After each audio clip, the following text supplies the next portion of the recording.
funny because the album almost never got made because the hard drive just got destroyed. We had written 26 songs last summer, 2017, and then we compiled 14 of them into an album, which became Generation Vex, which is coming out in June. So it wasn't a matter of like 14 of the best songs versus the others. It was just we felt that we had a compilation of 14 songs that made a very good album together.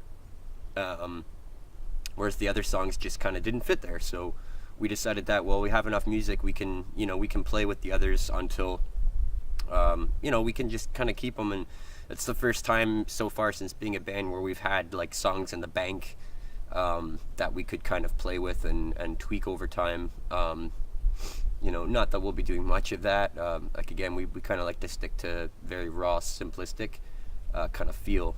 But I think grunge is definitely prominent in our sound, but I think some people get confused. They use the word throwback, like we're trying to be a throwback band, and I kind of don't like that word because we're not trying to really pay tribute to any style of music. It's just we grew up in a time where where there was just so many different styles of music to draw inspiration from as a musician, as opposed to, like, let's say if you were born in the 60s, you only had about 10 years, not even, maybe 5 years worth of rock music to draw inspiration from. Guys in the 70s only had guys 10 years and 15 years before that. Being born in the 80s or the 90s, you have like almost a half a decade worth of rock music to draw inspiration from.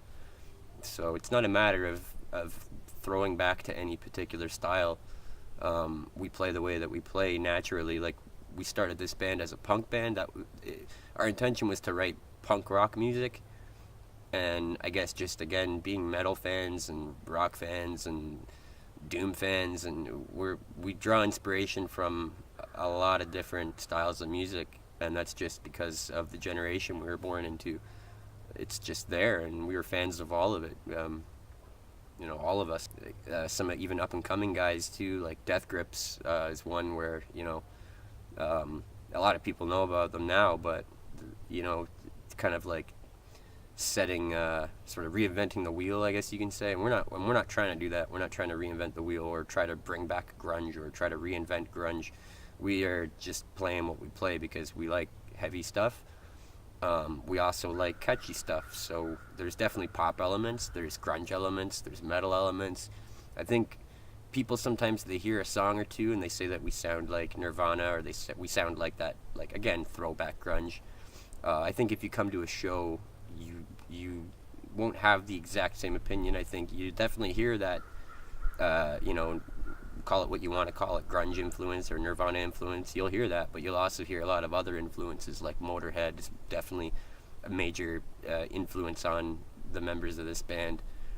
There's so many to list that it's like, why bother? Yeah, we managed to scrape a few of those songs from the broken hard drive together, so we do have some music. Like, we've already started writing an album for the next release beyond Generation Vex, but obviously that's just something that we're just kind of toying with right now. We're not focusing too much on it. We have a lot at stake, in terms of Generation Vex. That comes out in June, and we're just going to be basically touring that album for the next year. We're going to hit the road across Canada. We want to cross the border at some point. We definitely want to travel across the pond at some point with it as well. We got fans over there. We know we have fans over there, so we get messages from them, and we're just still building our support base everywhere. Really, we're pretty new, but we're very grateful that people have been liking our music, and people have been giving us support and reaching out to us to tell us, and it's really great. The crowds have been really nice and very energetic, and in terms of the shows, we do a lot of our own booking. We do almost everything ourselves. I have no patience, I think, is part of it. But basically, yeah, we book a lot of our own shows, and even in the new cities, we just kind of recruit the local bands to help out and help support the show and help get the folks out. And we just kind of like, we're not a headliner band. Like, nobody knows us, so I mean, we don't consider ourselves headliners. We're pushing this thing hard, and we just want people to check us out. So we figured, let's throw our, let's play last. Let's put us as, I guess the closing band of the night. And what we found is that people have been sticking around. The people that do stick around for that late, they come to see a show. So at that point, I find getting new fans and getting new loyal followers. I've been finding that closing shows has been successful for us in that sense, because the people that stay till the end are generally big music fans, and they're really looking to hear something new and something good, and they want to see a show. So I find that it's been effective for us, even though we're not a headliner band.